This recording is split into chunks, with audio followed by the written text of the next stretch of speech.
Hello and welcome to another episode of The Messy Middle. I'm calling this episode 0 because we're going back to the start of why I started this vodcast to begin with. It's to connect to local business women. And so I only know these women because of the one person that I'm going to interview today, Kailee. So Kailee Ramsell is a certified financial planner and founder of a local Shuswap Women in Business networking group called Women Who Wine Society. Since inception in 2017, this group focuses both on connecting professionals through networking and contributing to the community. To date, Women Who Wine has raised and distributed over $75,000 and impacted 27 nonprofit and charitable organizations in the Shuswap to help fund projects that specifically help the community. It was through this connection that Kailee embarked on her new business venture, Shuswap Cider Company, a craft cidery that is set to open in June of this year in Salmon Arm. I can't wait to try it. It is co-owned by Kailee Ramsell, Gina Jin, and Lindsay Wong, who are all members of the Women Who Wine Society. The three say that the close work that they've done with each other through the society over the last few years is a big part of how they knew they would be able to work together in another business venture. I'm sure they will be successful. Check out womenwhowine.ca or follow Shuswap Women Who Wine on Facebook for more information on how to get involved. I'm so impressed with Kailee, who has made such an impact to the community, and I can't wait for you to hear more from her. Welcome, Kailee. Thank you so much for joining me this afternoon. Thanks for having me, Laura. So tell me, when did Women Who Wine begin? Tell me about the journey of how it started.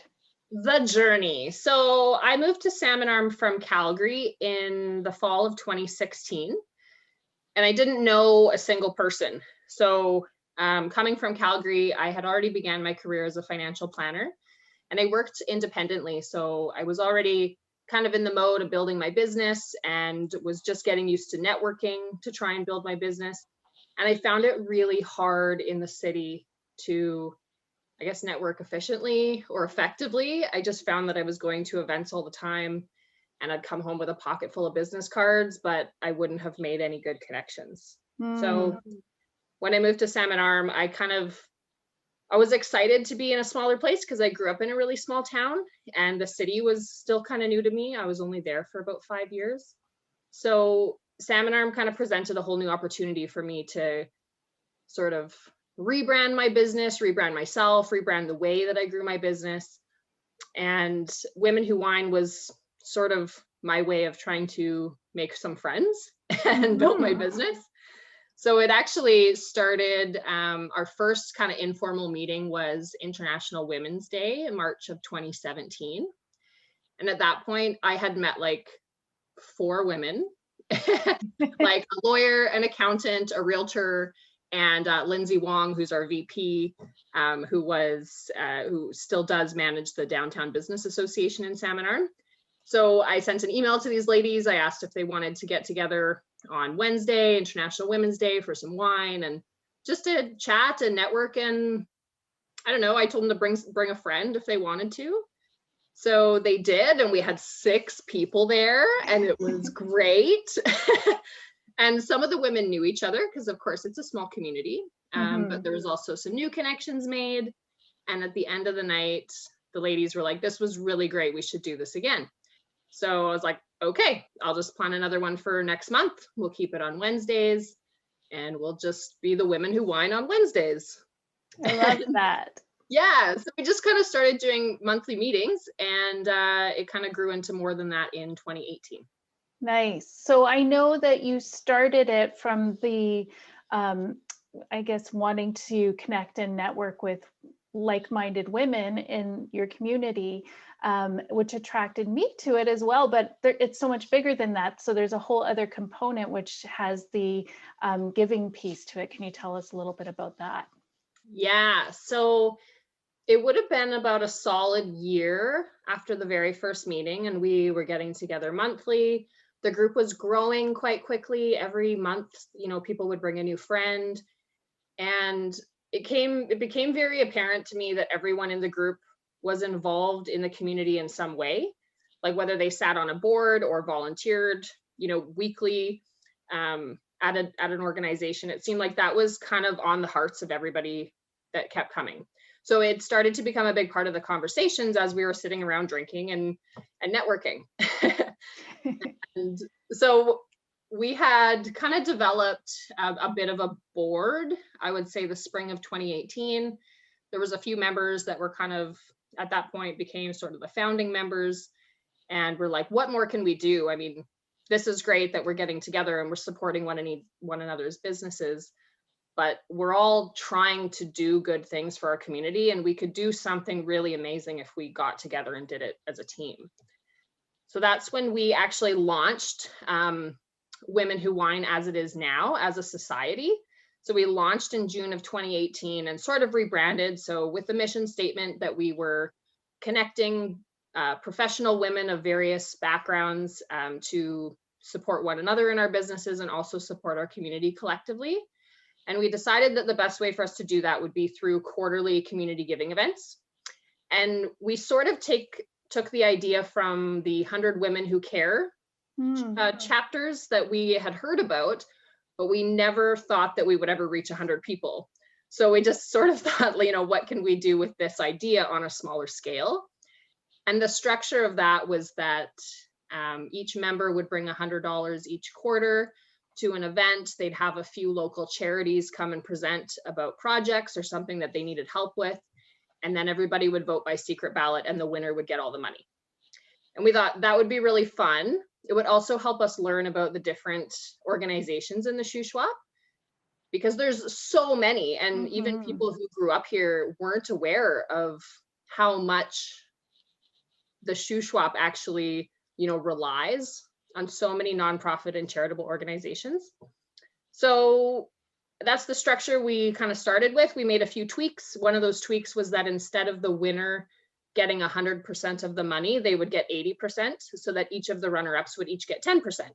And the sort of slogan there was that no matter what, the community wins.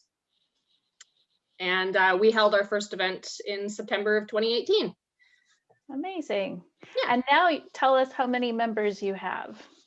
Yeah, so we had our launch party in 2018. We had 12, and that was wild. And now we're sitting today in January 2021 with 45. Wow. We actually had 50 last year, but COVID did take a few people out of the workforce, unfortunately.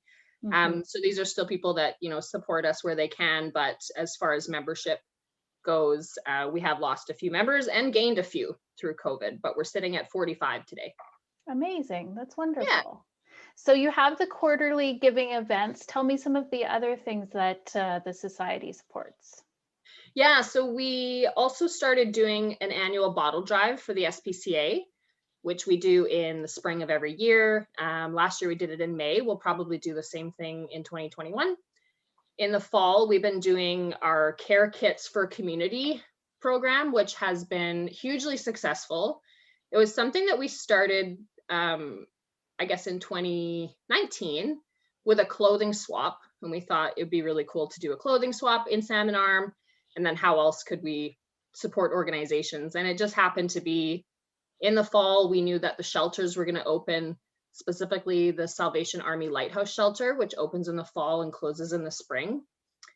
And the Women and Children's Shelter, the Safe Society, as well as CMHA, they do a lot of housing for vulnerable populations in the Shuswap. So we thought there was some way that we could help all these three organizations, knowing that they're going into winter where the homeless population tends to increase around here, or at least it seems that way. And that program has raised, I would say, just under $10,000 in the 2 years that we've done it. And probably, if we included all the actual items that were donated, winter items, food items and such, it would be much, much more. And we were also able to sponsor just this last Christmas, COVID Christmas, of course, we sponsored 5 families through the Safe Society and the Shuswap Family Resource Center, as well as 10 seniors from one of the senior homes. So that was new and that was cool. And I hope that we can continue doing that every year. That's wonderful. Mhm. And so you've also created an endowment fund. Can you tell me a little bit about that? Yeah, so that was something that we put on our kind of 5-year plan when we became a society. And the idea behind that was that we wanted to be able to support these community organizations in perpetuity long after many of us have moved or retired or what have you. So we just were able to start that last year, which was a big surprise to us because it was kind of a 5-year plan to get to $10,000. And with last year being pandemic riddled and such, we were sure that that was going to take a hit. But we Mm, were able to start the endowment fund anyway. So just with $1,000 donation to the Shuswap Community Foundation. And we'll keep growing that. And once it gets to 10,000, that's at what point it's going to start granting out interest every year in perpetuity forever. nice. That's Mhm. amazing. In terms of the giving events, can you give us a little bit of facts and figures around how many organizations you've helped or how many dollars you've donated? Yes, absolutely. So, as I said, these events started in September of 2018. So far, we've been able to hold 9 of these events. We have 3 charitable organizations or nonprofit organizations attend each one. So, in total, we've seen 27 of them. And those events have raised and distributed over $75,000 to date. Amazing. Are there any particular stories or projects you've been able to help with that kind of stick in your memory? Yeah, and they've all been like, they're all so incredible. And it's so cool to get to know these organizations. So many that we see that, I've certainly never heard of, wasn't aware of, because maybe they work on a smaller scale. They're usually heavily reliant on volunteers. Hmm. Um, some of the ones that just kind of came to mind when you were talking there were the Turtle Valley Donkey Refuge. They won last December 2019. They won the 80% of our donation pool there. And I mean, these people, when we invite them to come do presentations, they put so much heart and soul into them. And there's usually a lot of tears in the room when they present. Yeah. For me, I'm a big animal lover. I volunteer at the SPCA. So anytime that there's animals involved, I'm crying. And the Turtle Valley Donkey Refuge was one presentation I'll remember because the donkeys were just so cute, and the woman presenting was just so wonderful. Chris Harris is her name.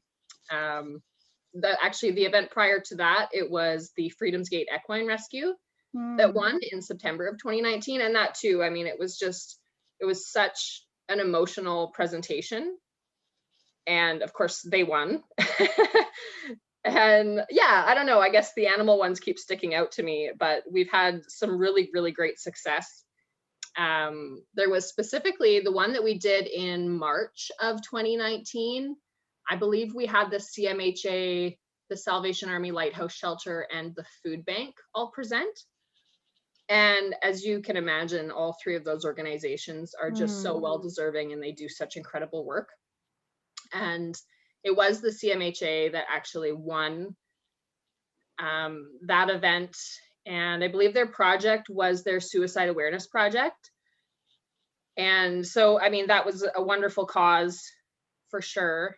The Salvation Army did present for the Lighthouse Shelter that time, and they were looking to replace all the mattresses in their shelter. mm.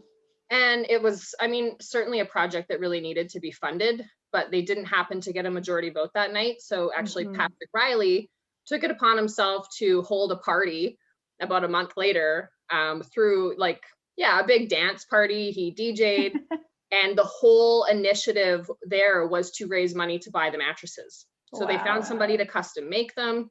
They raised more money than they needed to fulfill that need, and it was just amazing. So it's really cool to see the domino effect. Once the awareness Yes. is out there of what these organizations need, people Yeah, are very willing to help. So that's been very cool to absolutely. see. That's great. And so if somebody is listening to this in the community and they don't necessarily want to become a full member, how can community members kind of get involved in some of the work that Women Who Wine does? Oh, it's a good question. So of course, with membership, there is a requirement of time and money and energy. And there are a lot of retired people in the Shuswap as well who've asked about how they can support the work we do. So we launched a program last year called Friends of Women Who Wine. So there's kind of two levels of friendship. You can be a friend for a $50 per year donation. That donation just really helps us continue doing the work that we do. And a second level of friendship would be a friend with benefits. So that gives you admission to one of our quarterly events.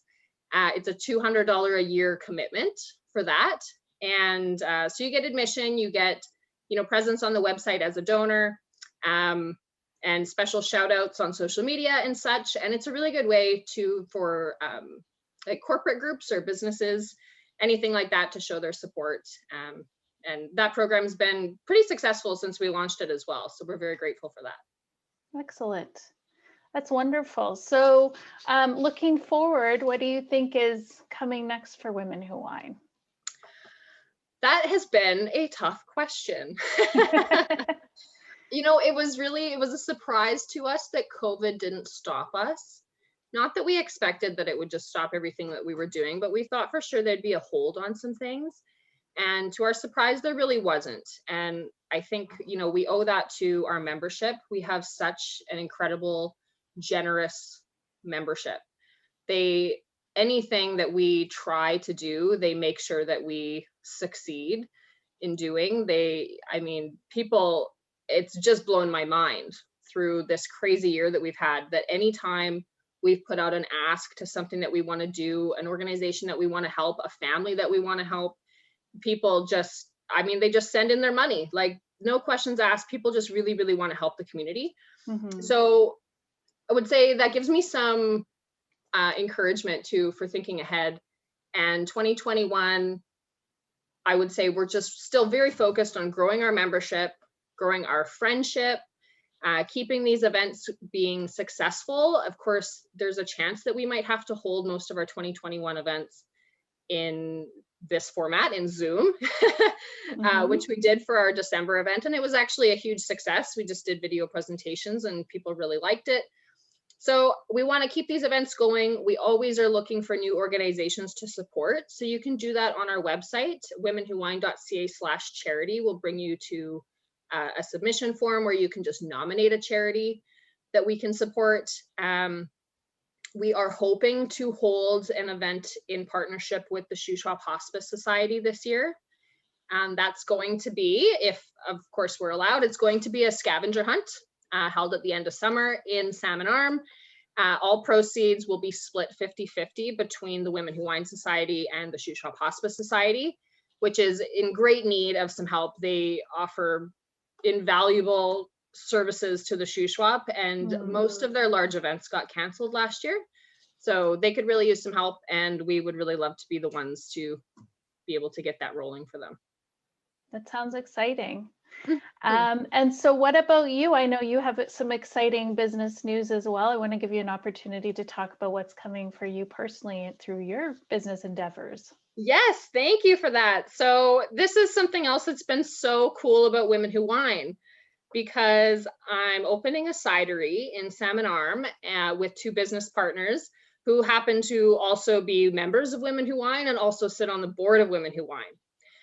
So it really just goes to show the connections that we've been able to make in the society and with our networking and stuff, and how valuable those connections are. And so Lindsay Wong, Gina Ginn, and myself are opening Shuswap Cider Company. We should open June 1st in Salmon Arm. And we really couldn't have done this without all this work that we've done in Women Who Wine. Like, we've got to know each other.